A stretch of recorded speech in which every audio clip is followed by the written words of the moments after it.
नमस्कार दोस्तों, एक बार फिर से स्वागत है आपका हमारे channel Bins Studios and Tech Support पे।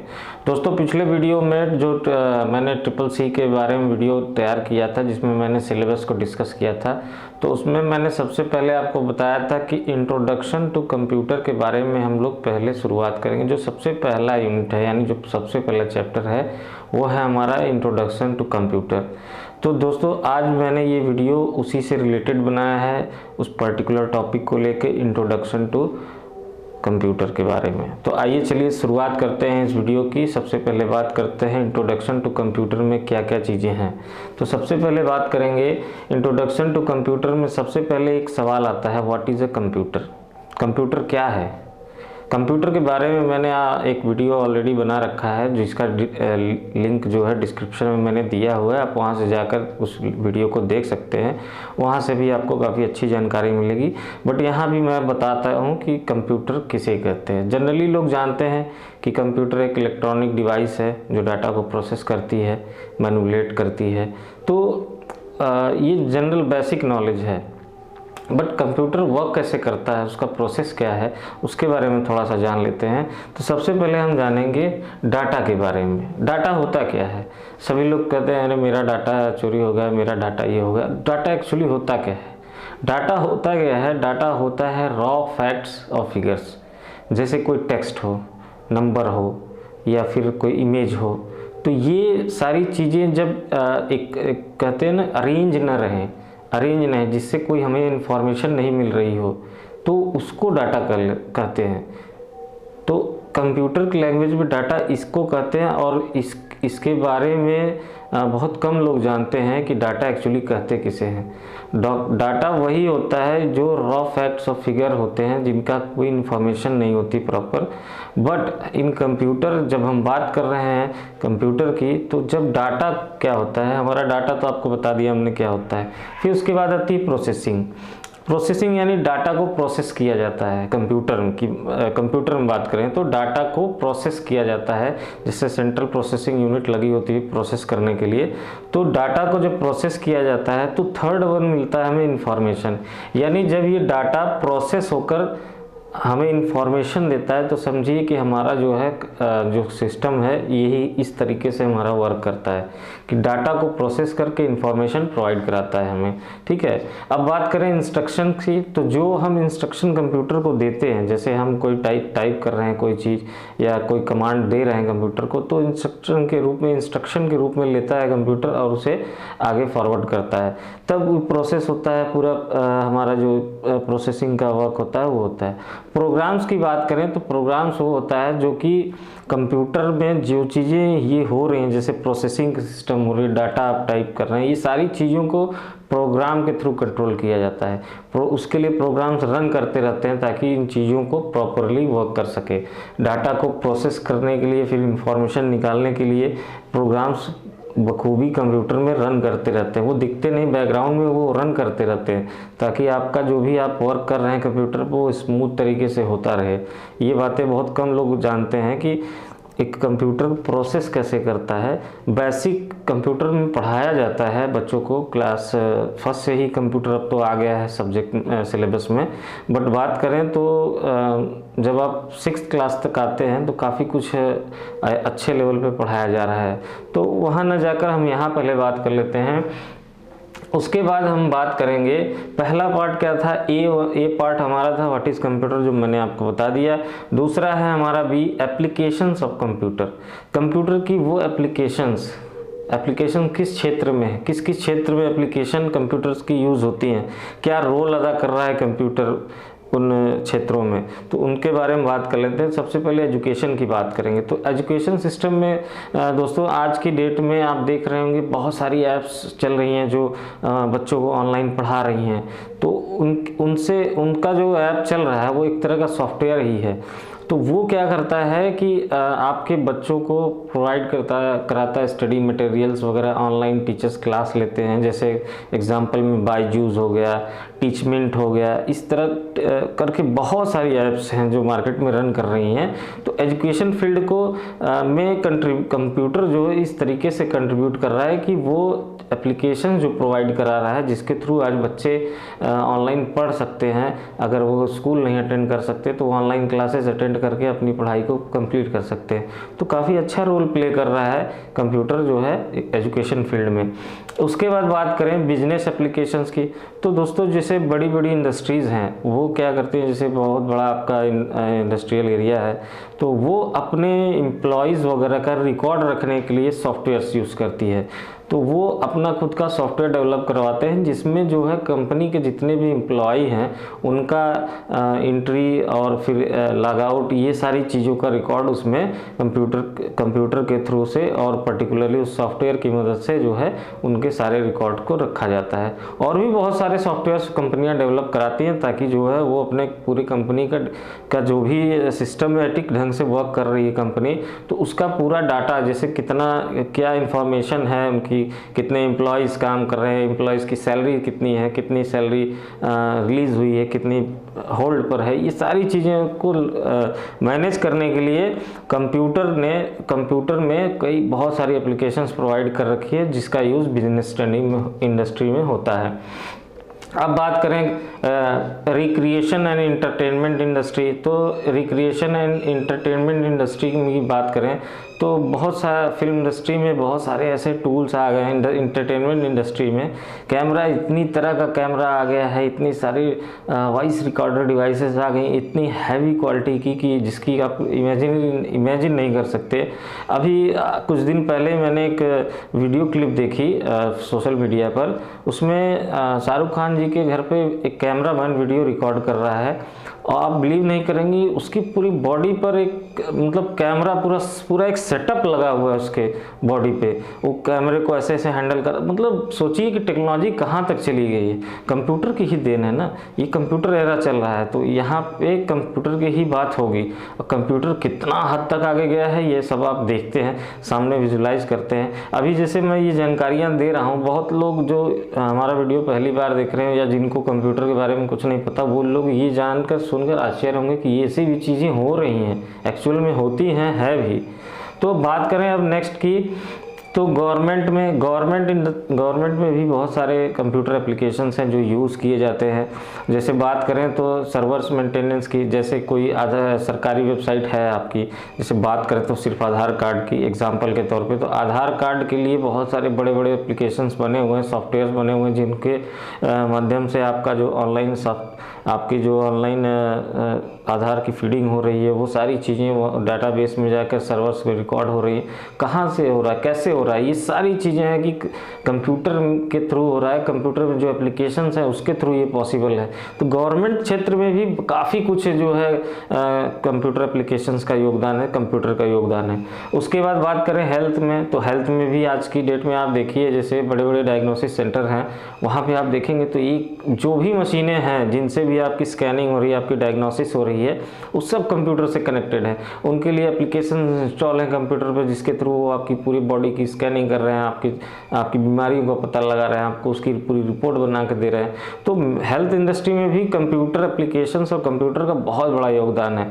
तो आप मान के चलिए कि हर डायग्नोसिस सेंटर, हर हॉस्पिटल में आपको कंप्यूटर ज़रूर मिलेगा जो कि उनकी मशीनों से कनेक्ट रहता है और जिनका एप्लीकेशन सॉफ्टवेयर जो है वो इंस्टॉल रहता है कंप्यूटर में, उसी के थ्रू पूरी मशीन को हैंडल करते हैं और आपकी बॉडी की स्कैन वगैरह करते हैं। ठीक है, उसके बाद बात करें तो मल्टीमीडिया इंडस्ट्री में, जैसे कि हम लोग बात करें वीडियो एडिटिंग वगैरह की, ग्राफिक डिज़ाइनिंग की, तो इस तरह से बहुत सारे सॉफ्टवेयर ऐसे आए हैं। इससे रिलेटेड मैं जल्दी एक वीडियो लेकर आऊँगा जिसमें मैं आपको बताऊँगा कि एप्लीकेशन सॉफ्टवेयर होते क्या है।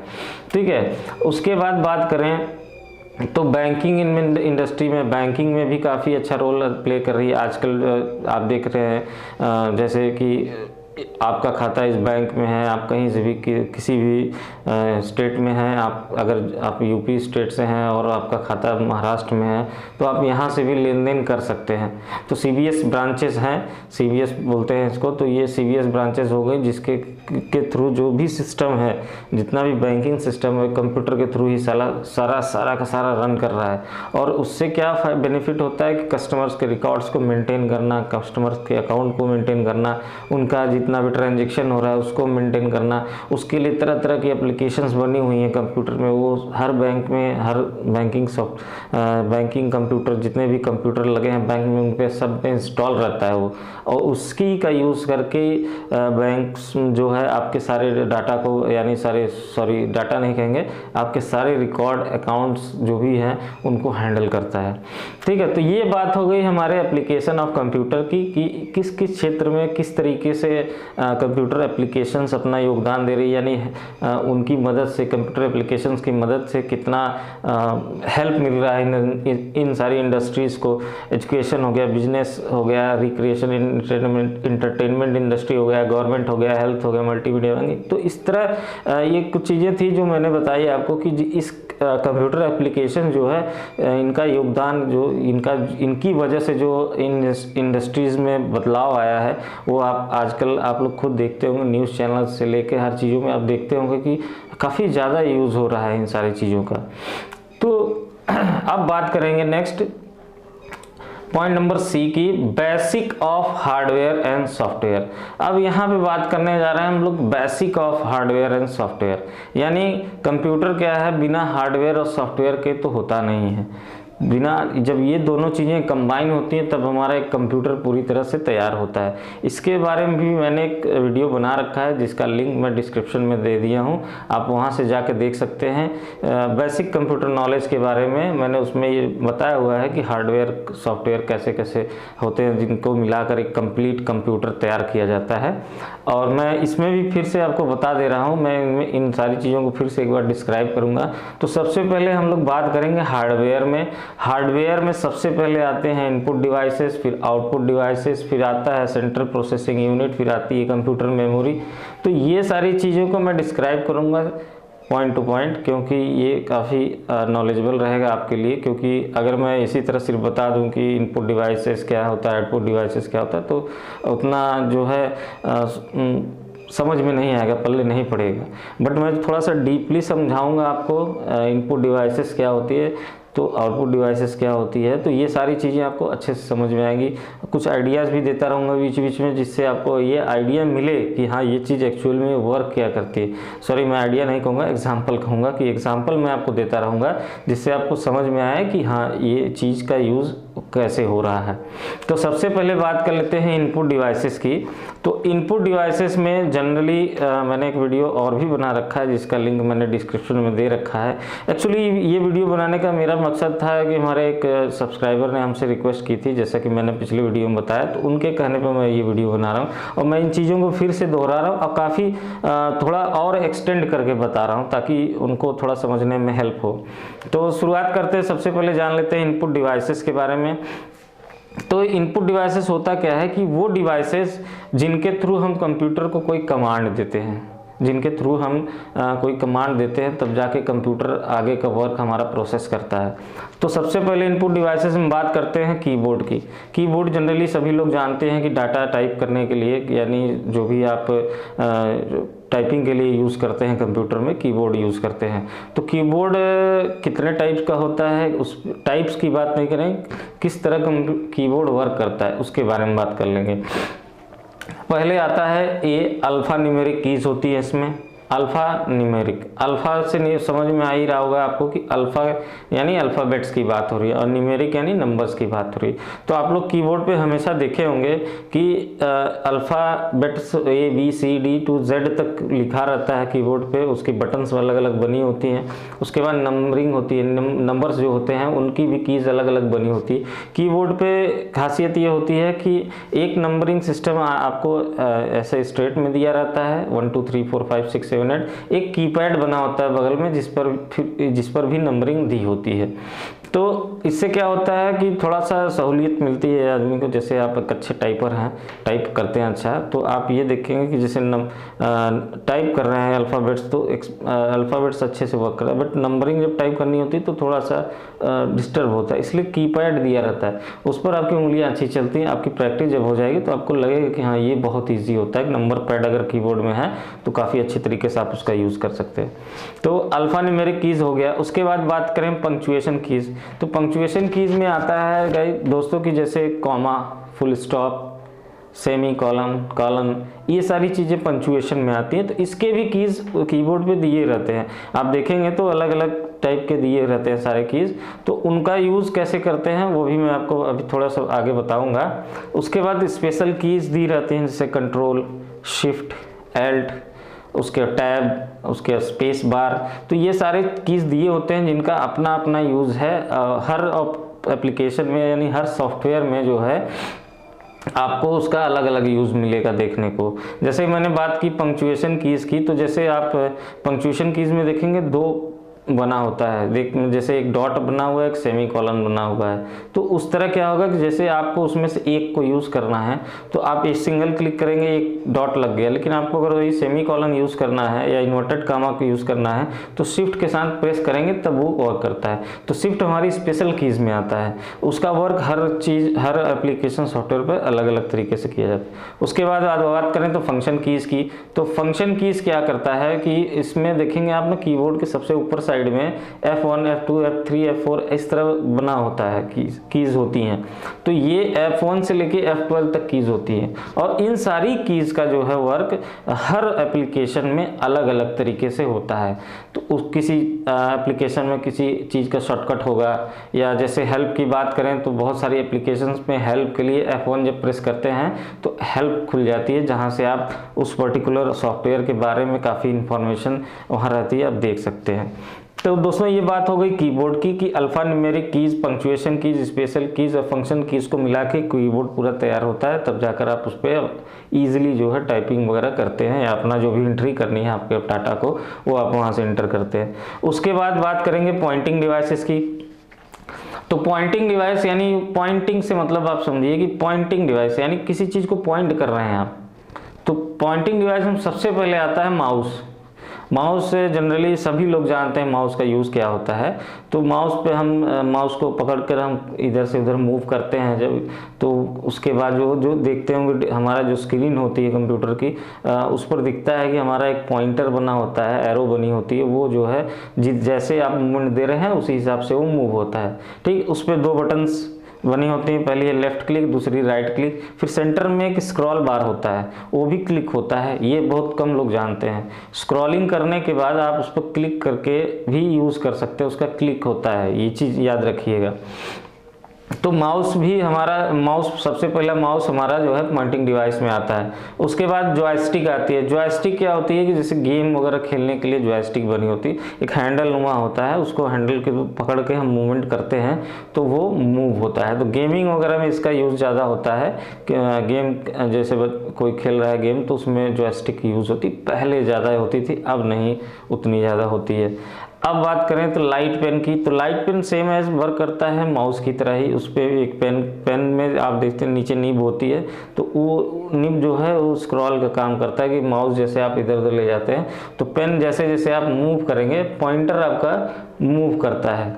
तो जैसे बात करें लाइट पेन की, तो जैसे आप किसी सॉफ्टवेयर में हैं, आप कुछ डिज़ाइन कर रहे हैं, डिज़ाइनिंग सॉफ्टवेयर की बात कर रहे हैं, तो अगर उसमें कुछ डिज़ाइन कर रहे हैं तो आप जैसे माउस आपका ऐसे वर्क करेंगे आप माउस को, बट पेन को ऐसे पकड़ेंगे तो पेन जो है और अच्छे से कोई चीज़ को डिज़ाइन करेगी।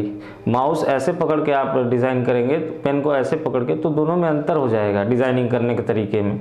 तो यहाँ लाइट पेन का अच्छा यूज़ होता है। उसके बाद बात करें तो ग्राफिक टैबलेट की, तो ये एक्चुअली ग्राफिक टैबलेट डिज़ाइनर्स के लिए बनी थी कि जैसे आप फाइन आर्ट के स्टूडेंट हैं और आप जैसे एनिमेशन इंडस्ट्री की बात कर लीजिए तो वहाँ इसका यूज़ बहुत अच्छा खासा होता है। क्योंकि जैसे इस पर आप कोई भी ग्राफिक, इसके साथ एक इस ग्राफिक टैबलेट के साथ एक स्पेशल पेन भी रहती है जिसका यूज़ करके उस ग्राफिक टैबलेट पर आप जो भी ड्रॉ करते हैं वो जिस भी सॉफ्टवेयर से कनेक्ट रहेगा जैसे बेसिकली ले लीजिए फोटोशॉप से, तो फोटोशॉप में अगर वो ग्राफिक टैबलेट कनेक्टेड है आपका, तो आप जब जैसे जैसे उस ग्राफिक टैबलेट पर कोई डिज़ाइन को बनाएंगे, कोई मान लीजिए आर्ट आप प्रिपेयर कर रहे हैं, तो जैसे जैसे आप उस ग्राफिक टैबलेट पर बनाएंगे वैसे वैसे वो ग्राफिक टैबलेट सॉफ्टवेयर में आपको दिखता है। जैसे एग्जैक्टली आपने जो वहाँ ड्रॉ किया रहेगा वही एग्जैक्टली वहाँ सॉफ्टवेयर में आपका ड्रॉ हो जाएगा।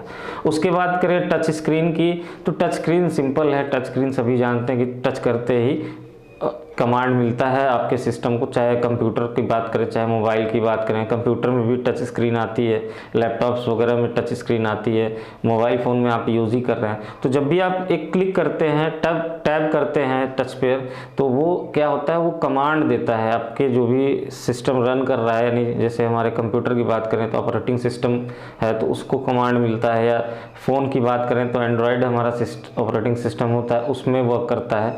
तो जैसे टच पे जहाँ जहाँ आप छुएंगे वो उस चीज़ को पर्टिकुलर उस सिस्टम को कमांड देता है। उसके बाद बात करें ट्रैक बॉल की, तो ये माउस की तरह दिखता है बट इस पर एक बॉल बनी होती है। आप उस बॉल को जब मूव करेंगे लेफ्ट राइट या अप डाउन, तो वो उसी के हिसाब से कर्सर को मूव करता है। काफ़ी हार्ड होता है उसको चलाना, प्रैक्टिस होती है तभी चला पाता है। मैंने एक बार यूज़ किया था बट मैं उसको प्रॉपर हैंडल नहीं कर पाया, उससे बेटर माउस था। उसके बाद बात करें तो स्कैनर की, तो स्कैनर तो सिंपली सभी जानते हैं कि आप लोग जेरॉक्स कराने जाते हो दुकानों पे, देखते हो कि आप उठाते हैं लिड, उसके बाद आपका जो भी डॉक्यूमेंट है उसको रखते हैं, उसके बाद प्रेस कर देते हैं, जेरॉक्स हो जाता है। बट कभी कभी आप लोग ये भी देखे होंगे कि कहीं आप जाते हैं ईमेल, जैसे किसी को आपको डॉक्यूमेंट मेल करना है तो आप सारे डॉक्यूमेंट लेके जाते हो, भैया हमारा मेल कर दीजिए। तो वो क्या करता है, एक एक डॉक्यूमेंट के आपके स्कैन करता है। तो वो क्या करता है, स्कैन करके उस पर्टिकुलर डॉक्यूमेंट का इमेज जो है क्रिएट करके आपके सिस्टम में दे देता है। तो ये इस तरह से ये इनपुट डिवाइस होगी, कंप्यूटर को एक इनपुट दे रहा है, इसलिए इनपुट डिवाइस में आता है। उसके बाद चौथा बात करें, ये काफ़ी इसके बाद जो चीज़ें बता रहे हैं ना, बहुत कम लोग जानते भी हैं। कुछ चीज़ें हैं जो जानते भी होंगे लेकिन कुछ चीज़ें हैं जो नहीं जानते होंगे। अब बात करेंगे MICR की। तो MICR क्या होता है, ये भी एक डिवाइस होती है जिसका यूज़ बैंक में किया जाता है। ठीक है, ये क्या करता है, ये होता है मैग्नेटिक इंक कैरेक्टर रिकॉग्नाइजेशन। ठीक है, ये क्या करता है, बैंक्स में जैसे चेक बुक्स होती हैं, आप चेक बुक जब कभी चेक देखे होंगे आप, तो उस पर नीचे नंबर लिखा रहता है। तो चेक बुक को जब चेक को उसके अंदर डाला जाता है तो वही नंबर वो रीड कर लेता है, रीड करके तब वो पूरी डिटेल उस अकाउंट होल्डर की निकल जाती है कि हाँ एक्चुअली में चेक वाजिब है, सही है। तो इस तरह बैंक में इसका यूज़ होता है।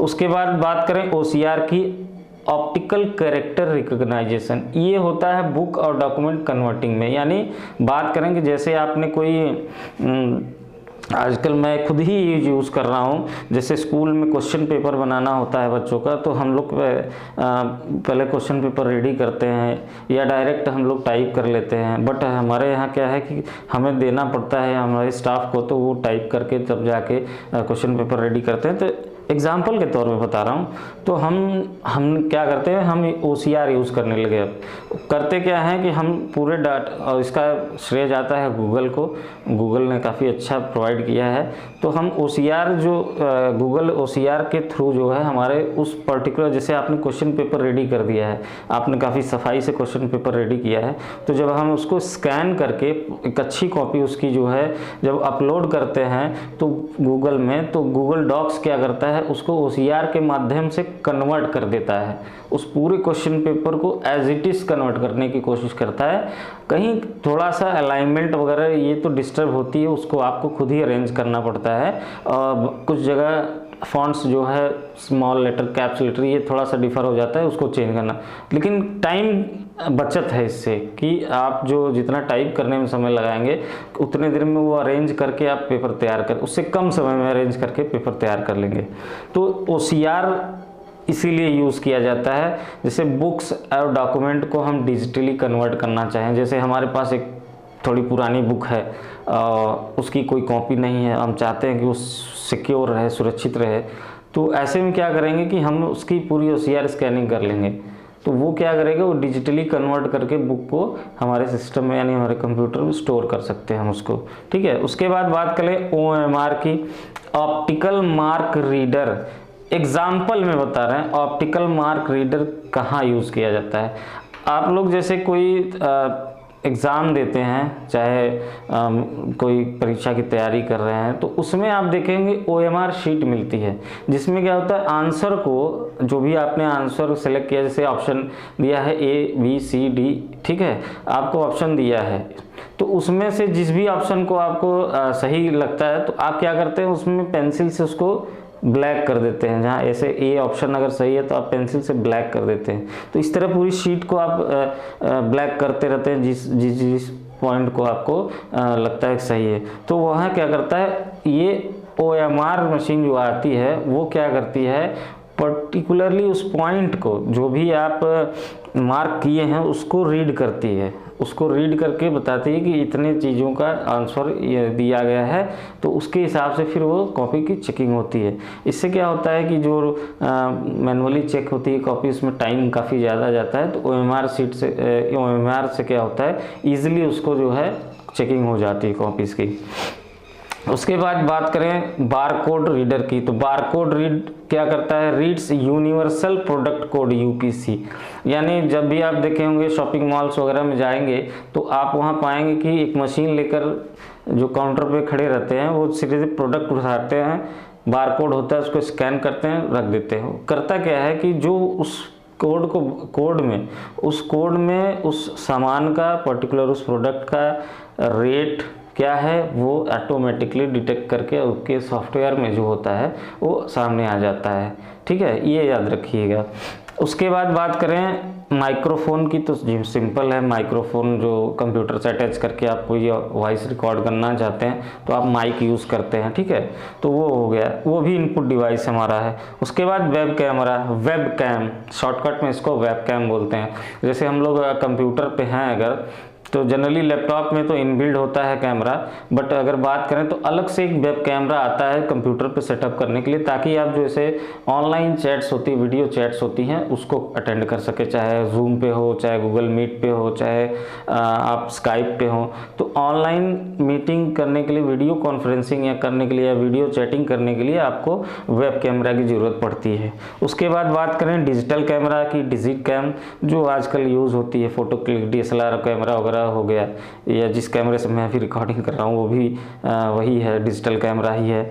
उसके बाद बायोमेट्रिक सेंसर्स आते हैं। बायोमेट्रिक सेंसर में फिंगरप्रिंट रीडर आता है, रेटिना स्कैनर आता है, इस तरह करके फेशियल रिकॉग्नाइजेशन भी आता है जिसमें। तो ये बायोमेट्रिक स्कैन करता है, क्या करता है कि ये सेंस करता है आपके, जैसे फिंगर आप लगा रहे हैं फिंगर मशीन पर, तो जब आप फिंगर लगाकर मशीन पर प्रेस करते हैं तो आपके फिंगर्स में जो रेखाएं बनी होती हैं उसके जो फिंगरप्रिंट होता है आपको जिसको बोलते हैं, वो रीड करता है कि हाँ ये वही शख्स है जिसने फिंगर लगाया है, तो उसके हिसाब से वेरिफिकेशन होती है। जैसे आजकल आप आधार से पैसा निकालते हैं, विथड्रॉ करते हैं पैसा, तो आप लोग उस पर मशीन पर जब आप फिंगरप्रिंट रीडर जो मशीन होती है उस पर अंगूठा रखते हैं तो वो आपके फिंगर्स को रीड करके तब वेरीफाई करता है कि हाँ ये वही आधार यूज़र है जिसका ये आधार है।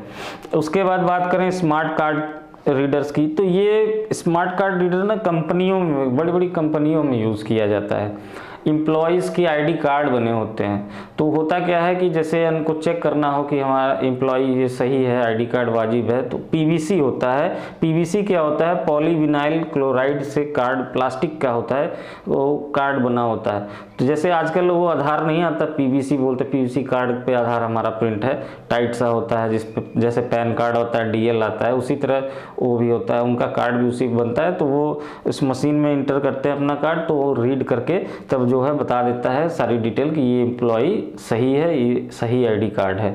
ठीक है दोस्तों, तो अभी दोस्तों इसमें आगे बहुत कुछ है। अभी इनपुट डिवाइस के बारे में मैंने बताया, अभी आउटपुट डिवाइस है, फिर सेंट्रल प्रोसेसिंग यूनिट है, कंप्यूटर्स की मेमोरी है, मेमोरी कैसे वर्क करती है, सेंट्रल प्रोसेसिंग कैसे वर्क करता है, इसके बारे में और भी है जो कि मैं अब अगले वीडियो में बताऊँगा आपको। वीडियो में लंबा नहीं करना चाहता हूं, तो शॉर्ट में ये वीडियो है जिसमें आपको मैंने बता दिया ट्रिपल सी का पार्ट 2 वीडियो है हमारा ये। उसके बाद जो है इंट्रोडक्शन ऑफ कंप्यूटर में मैंने सारी चीज़ें बता दी, जिसमें सबसे हमने बताया आपको basic of hardware and computer में इनपुट डिवाइसेस के बारे में। अब नेक्स्ट वीडियो में जब लेके आऊँगा तो उसमें मैं आपको आउटपुट डिवाइसेस के बारे में भी बताऊँगा। तब तक के लिए नमस्कार।